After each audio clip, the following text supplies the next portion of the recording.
So ఇట్లా వీళ్ళు DCC అధ్యక్షుల నియామకం మీద అండ్ మంత్రివర్గ విస్తరణ మీద కూడా చర్చ ఉండే అవకాశం ఉందట. 2.5 ఏళ్ళు అవుతుంది, 3 మంత్రులు ఇంకా పెండింగ్ ఉన్నారు. 2 ఏళ్ల వరకు 6 మంత్రి పదవులు ఖాళీలతోనే ముఖ్యమంత్రిని నడిపించిండు. ఇప్పటి వరకు విద్యాశాఖ లేదు, మున్సిపల్ శాఖ లేదు, హోంశాఖ లేదు.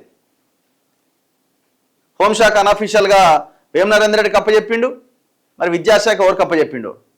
మున్సిపల్ శాఖ ఆయనే ఉన్నది. కీలక శాఖలను ఆయన దగ్గరనే పెట్టుకున్నాడు. ఎందుకు ఇవ్వలేకపోతున్నారంటే అలా తనుకుంటున్నారు, నాకు కావాలని. ఇప్పుడు మీరు డిసిసి అధ్యక్షుల విషయంలో 42% అమలు చేయాలనుకుంటున్న మీరు మంత్రివర్గంలో కూడా అమలు చేయాలి కదా. మరి ఇప్పుడు ఏ సామాజిక న్యాయము ఎవరెంత జనాభా వాళ్ళకి అంత వాటా రాహుల్ గాంధీ ఎవ్రీడే చెప్తున్నాడు కదా, రాజ్యాంగాన్ని పట్టుకొని దేశమంతా తెలంగాణ రోల్ మోడల్ అంటున్నాడు కదా. మరి ఇక్కడ పూర్తిగా ప్రక్షాళన జరగాలి కదా. పార్టీ పదవుల్లో దగ్గర నుంచి పాలన మంత్రివర్గ విస్తరణ విషయంలో కూడా జరగాలి కదా. మరి ఈ సమావేశంలో వస్తుందా అంటే నాకు డౌటే.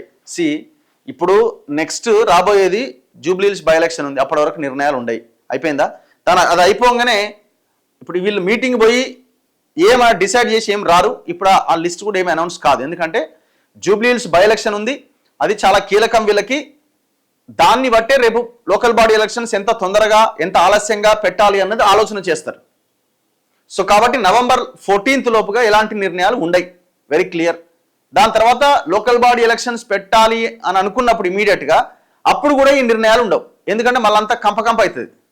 ఇప్పుడు ఈ పార్టీలో ఎట్లుంటుందంటే రానోళ్ళు ఎంత మాట్లాడినా అది నడుస్తుంది ఆ పార్టీలో. కాబట్టి సో వాళ్ళు పెద్ద గొడవ అవుతుంది. సో కాబట్టి లోకల్ బాడీ ఎలక్షన్స్ కనుక ఇమీడియట్గా పెట్టాలి అనుకుంటే మాత్రం ఈ డిసిసి అధ్యక్షుల పేర్లు కూడా అనౌన్స్ కావు.